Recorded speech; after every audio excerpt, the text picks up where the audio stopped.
Hi, I'm Abby McHugh-Griffa, Executive Director of the Climate Solutions Accelerator, and I have several updates for you today, so I will make an effort to keep them all brief. So first off, brr! It went from being like summertime to wintertime in a matter of 2 days, and you may have noticed that that requires you to turn on the heat in your home. So if your house is not well insulated, or if you maybe are ready to upgrade to a heat pump, please do reach out to Matt Corona, our Heat Smart Monroe campaign manager, and he can get you connected with a contractor who would come out and do an audit. Those audits are free. Learn about what your options are. And if you've already done that, you might want to become a Heat Smart Monroe ambassador to help other people take advantage of these programs and these wonderful technologies. Matt is running a Heat Smart Monroe ambassador training on October 30th from 10 to 12. And that's really just to give you the information, tools, resources you need to help spread the word about heat pumps. And again, help other people take advantage of these technologies to be more comfortable in their homes, reduce their energy bills, and of course, to reduce their carbon emissions. So that is opportunity number one. Opportunity number two, also related to building electrification. We are having our second Amped webinar on October 21st at noon. And this one is for commercial customers. So whether it be, a church or a large multifamily building or some type of business, nonprofit, whatever it might be, larger facility, not just a house. This is the opportunity to learn how to even get started with that process, right? What does it mean to get an energy audit for that type of property? What are the incentives and financing options that are available?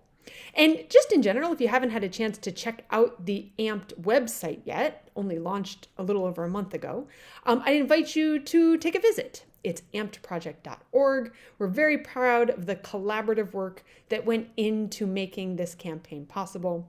Again, more for the commercial customer side, but if you know anyone who maybe runs a business or a church or whatever type of larger facility, please send it their way and give them that gentle nudge they might need to consider electrifying their building.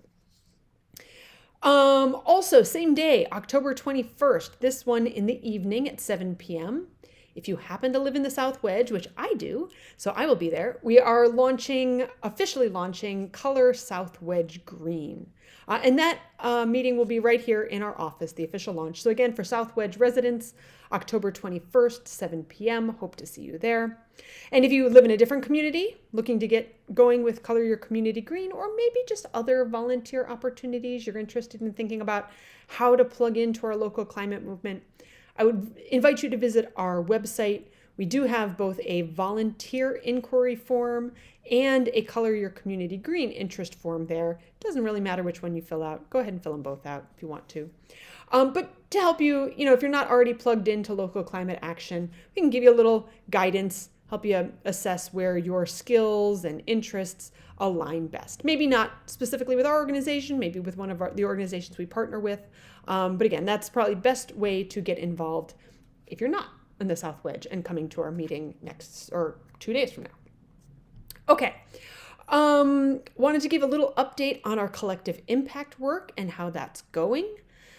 It's going well, but it's going slowly. And, this frustrates me because I am the kind of person who just likes to get stuff done and get it done quickly and move forward and make progress. But I do understand that the process is important, and letting that process play out, giving time for, everyone to engage, hear from lots of different voices. So we are taking that time, that necessary time. We are in the middle of scenario analysis, creating the vision and identifying specific action opportunities that will ultimately go into the final regional climate action plan or strategy. And today I attended a meeting. It was a municipal leaders consultation, which was really very interesting. Hearing from different people, whether engaged at the town supervisor level or on city council or, different types of roles within local municipalities, even, local conservation boards. about what the challenges are, what the barriers are, what they see as opportunities to plug into this larger regional effort. We heard some things we've heard in the past, like smaller municipalities just have trouble prioritizing these things with all the competing interests and demands on their time and resources.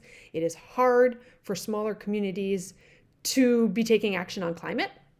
So, that's part of where our work comes in, to be able to facilitate their process and give them some of the data and resources they need to fast forward that.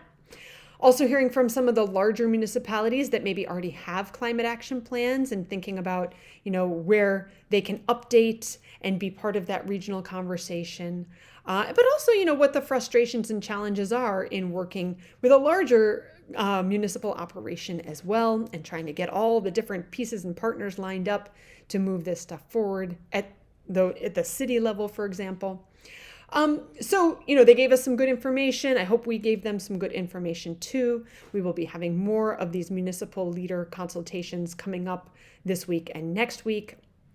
And this all goes into this process of making sure we're creating a vision for our region, a strategy for our region that just makes sense.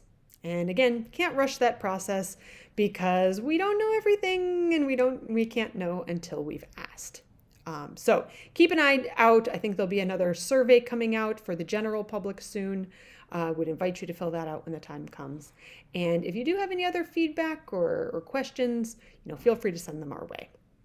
And lastly, I want to extend a big thank you to everyone who contributed, made a donation in our annual, or I guess it was an annual appeal, whatever this past month was, September Climate Week appeal. We were really blown away by the way, how our donors stepped up and the generosity. Clearly, we have people who are very concerned about this issue and understand that investing their personal resources in funding climate action and climate solutions is a meaningful contribution, meaningful way to address climate change. And again, thank you to everyone who wrote us a check and made a donation in response to that appeal. And that is all I have for you today. Again, lots of events coming up. If you missed the specific dates, check out our website. They're listed there. Check out social media. They're listed there. And appreciate your being part of this local movement. Thanks so much.